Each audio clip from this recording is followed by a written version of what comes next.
Welcome to JVS education channel. ఇక DSC నిరుద్యోగ అభ్యర్థులకు ఒక మంచి వార్త అయితే అన్ని గ్రూపులో షేర్ చేయడం జరుగుతుంది. అదేంటంటే మరో వారంలో డిఎస్సి 8,569 పోస్టుల అనుమతి, సర్కార్ ఆర్థిక శాఖ సిఫారసు. 4-5 రోజుల్లో అనుమతి లభించే అవకాశం. టెట్తో కలిపి డిఎస్సి నిర్వహణ. ఫిబ్రవరిలోపు డిఎస్సి పరీక్ష నిర్వహించే అవకాశం. ఈ న్యూస్ అయితే అన్ని ప్రధాన ఛానళ్ళు అయితే షేర్ చేయడం జరుగుతుంది. ఇది కేవలం ఉపాధ్యాయ సంఘాల్లో ఒక అంచనా మాత్రమే అండి. ఇది ఫైనల్ అయితే కాదు అని గుర్తుపెట్టుకోవాలి.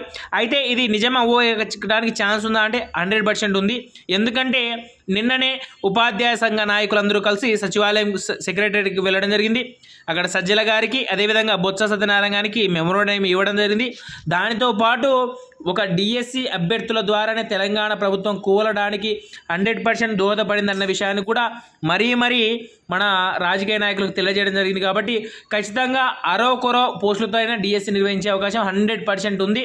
ఎందుకంటే ఉపాధ్యాయ ఓటు బ్యాంకు కోసమైనా సరే నోటిఫికేషన్ ఖచ్చితంగా విడుదల చేయడం జరుగుతుంది.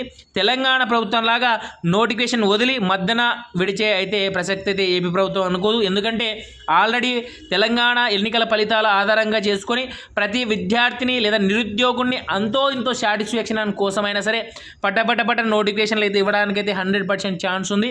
ఇక కాబట్టి ఎవరైతే డిఎస్సికి లాంగ్ టర్మ్ ప్రిపరేషన్ అయితే కొనసాగించారో వాళ్ళు ఇప్పుడు చాలా ఆనందంగా ఉంటారు. అయితే ఇంతవరకు రాదులే, ఎందుకులే అన్న ధీమాతో వదిలేసిన వాళ్ళైతే ఏడుస్తూ కూర్చోవాల్సిన విషయమే.